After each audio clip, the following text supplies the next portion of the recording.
জ্বালানি তেলের নতুন দাম কার্যকর হওয়ার পর রাজধানীর পাম্পে ভোগান্তি কিছুটা কম দেখা গেছে। আরও জানবো তেজগাঁ থেকে আমাদের সঙ্গে যুক্ত হচ্ছেন সহকর্মী ফাহিম ইউসুফ। ফাহিম, আপনি তো অনেক দিন যাবৎ একেবারে জ্বালানি সংকট যতদিন চলছে প্রথম থেকেই আমাদেরকে তথ্য জানাচ্ছেন। এই যে জ্বালানি তেলের দাম বাড়ানোর পরে এখন কি পরিস্থিতি রয়েছে পাম্পগুলোর, সেটি একটু তুলনামূলক বিশ্লেষণ করে আমাদেরকে জানাবেন। গেল এক মাস ধরে যে চলমান জ্বালানি সংকট রয়েছে সেখানে একটি স্বস্তির বার্তা ছিল দাম বাড়িয়ে সরবরাহ বাড়ানোর যে সিদ্ধান্ত সেটি। তবে সে জায়গা থেকে গতকাল আমরা দেখেছি যে স্বস্তির একটি প্রতিফলন আমরা দেখতে পেয়েছি। অনেক জায়গায় কিন্তু ছোট লাইন ছিল, তবে আজ কিন্তু ঠিক উল্টো চিত্রটি বর্তমানে আমরা দেখতে পেয়েছি। ভোর থেকে বললে ভুল হবে, গত মধ্যরাত থেকে রাজধানীর বেশিরভাগ ফিলিং স্টেশনে, বিশেষ করে যেগুলোতে 24 ঘন্টা তেল দেওয়া হয় সেগুলোতে আমরা দেখতে পেয়েছি যে অতিরিক্ত ভিড় রয়েছে এবং অনেক গ্রাহক 8 থেকে 9 ঘন্টা এখানে অপেক্ষা করছেন। যে এই চিত্র কিন্তু আমরা একদিন আগে আমরা দেখতে পেয়েছিলাম। গতকাল বাদে এই গেল এক মাস জুড়ে আমরা দেখতে পেয়েছি যে 12 থেকে 13 ঘন্টা বেশিরভাগ গ্রাহক অপেক্ষা করে তেল নেন এবং সেই জায়গা থেকে বলা যায় যে সময় কিছুটা কমেছে, তবে এখনও কিন্তু ভোগান্তি কেটে যায়নি। যদি বলি যে সরবরাহের কথা, এখন পর্যন্ত সরবরাহ দেখতে পেয়েছি যে আগের তুলনায় অনেকটাই বেড়েছে, 20% বেড়েছে, তবে সেই 20% প্রতিটি পাম্পে যাচ্ছে না।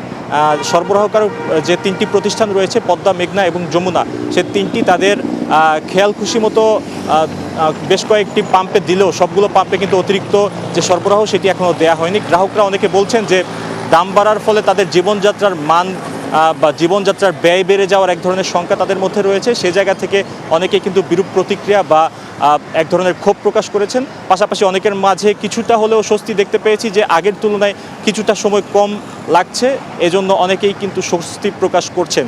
পাশাপাশি আরেকটি বিষয় দেখতে পেয়েছি, বেশিরভাগ গ্রাহক এখন পর্যন্ত বলছেন যে বর্তমান রেশনিং যে প্রক্রিয়া চলছে, এই অঘোষিত রেশনিং প্রক্রিয়া যদি খুব দ্রুত বন্ধ না করা হয়, সেই ক্ষেত্রে এই যে দীর্ঘ লাইন সেটি আসলে চলতে থাকবে। কর্মজীবী মানুষ অনেকেই কিন্তু বিপাকে পড়ছেন। বর্তমান যে সংকট রয়েছে এখানে অনেকেই কিন্তু তাদের যে দৈনন্দিন যে কাজকর্ম রয়েছে সেগুলো ঠিকমতো চালাতে পারছেন না। অনেকেই তাদের যে আজ যেহেতু এসএসসি পরীক্ষা শুরু হয়েছে, সেই ক্ষেত্রে অনেক অভিভাবক যারা গাড়িতে নিজের বাইক কিংবা গাড়িতে করে আসা যাওয়া করছেন, তাদের অনেকেও কিন্তু এখানে বিপাকে পড়তে আমরা দেখেছি।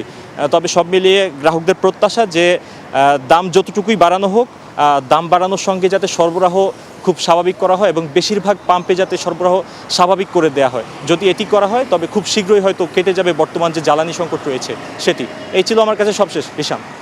ফাহিম, আপনাকে ধন্যবাদ। দর্শক, আমাদের সঙ্গে যুক্ত আছেন নারায়ণগঞ্জ থেকে সহকর্মী রাশিদুল ইসলাম রাজু। তার কাছ থেকেও জানতে চাই যে নারায়ণগঞ্জের পাম্পের পরিস্থিতি কেমন, গ্রাহকরা চাহিদা মতো এখন তেল পাচ্ছেন কিনা, কি তথ্য আছে জানাবেন।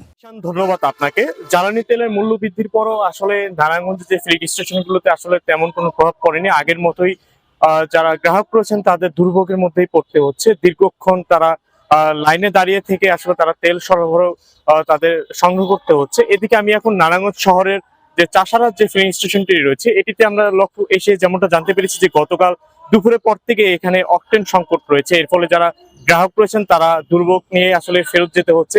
পাশাপাশি এই ফিলিং স্টেশনের বাদেও আমরা আরো বিভিন্ন ফিলিং স্টেশনে আমরা খোঁজ নিয়েছি, ওইগুলোতে আসলে আমরা একই চিত্র আমরা লক্ষ্য করেছি। এদিকে নারায়ণগঞ্জে যে অবস্থিত 4টি ডিপো রয়েছে, ডিপোগুলো থেকে আমাদের যেমনটা 4টি যে ডিপো রয়েছে, ডিপোগুলো থেকে বলা হয়েছে যে তাদের তেল সরবরাহ স্বাভাবিক রয়েছে এবং রেশনিং পদ্ধতি তারা তেল দিয়ে যাচ্ছেন। এদিকে যারা পাম্প কর্তৃপক্ষ আছেন তারা আমাদের যেমনটা জানিয়েছেন যে আসলে রেশনিং পদ্ধতিতে দেওয়ার কারণে কয়েকটি পাম্পে তেল থাকলে অধিকাংশ পাম্পে তেল থাকে না। এর ফলে আসলে বাড়তি একটা চাপ থাকে। এর ফলে তারা যে পরিমাণ আসলে তেল পেয়ে থাকেন এটি কয়েক ঘন্টার মধ্যেই আসলে শেষ হয়ে যায়। যদি তারা নিয়মিত প্রত্যেকটি পাম্পে যদি ঠিক মতো না তেল সরবরাহ করা হয়ে থাকে তাহলে হয়তো এই দুর্ভোগ কিছুটা হলে কমবে। এদিকে আমরা একাধিক মোটরসাইকেল চালকের সঙ্গে কথা বলেছি, তারা আমাদের যেমনটা জানিয়েছেন যে একদিকে আসলে 1.5-2 মাস ধরে আসলে যে একটা দুর্ভোগ জ্বালানি তেল নিয়ে, এর মধ্যে জ্বালানি তেলের মূল্য বৃদ্ধি এটি আরেকটি তাদের এক ধরনের ভোগান্তির মধ্যে পড়তে হয়েছে। তারপরেও যদি আসলে তাদের দুর্ভোগটা যদি দূর হতো, তারপরেও আসলে এটি নিয়ে আসলে তারা কোনো প্রশ্ন আসলে তুলতেন না। তবে আসলে তাদের দুর্ভোগ এখনো শেষ হয়নি। এখনো আসলে তীব্র গরমের মধ্যে আসলে দীর্ঘক্ষণ সিরিয়ালে থেকে তাদের এই তেল নিতে হচ্ছে। পাশাপাশি যারা বিশেষ করে শেয়ার রাইডিং যারা রয়েছেন তাদের আসলে দুর্ভোগটা আসলে সবচেয়ে বেশি আসলে পড়তেছে। তারা আমাদের যেমনটা জানিয়েছেন যে মোটরসাইকেলের উপর নির্ভর করে আসলে তারা জীবিকা নির্বাহ করে থাকেন।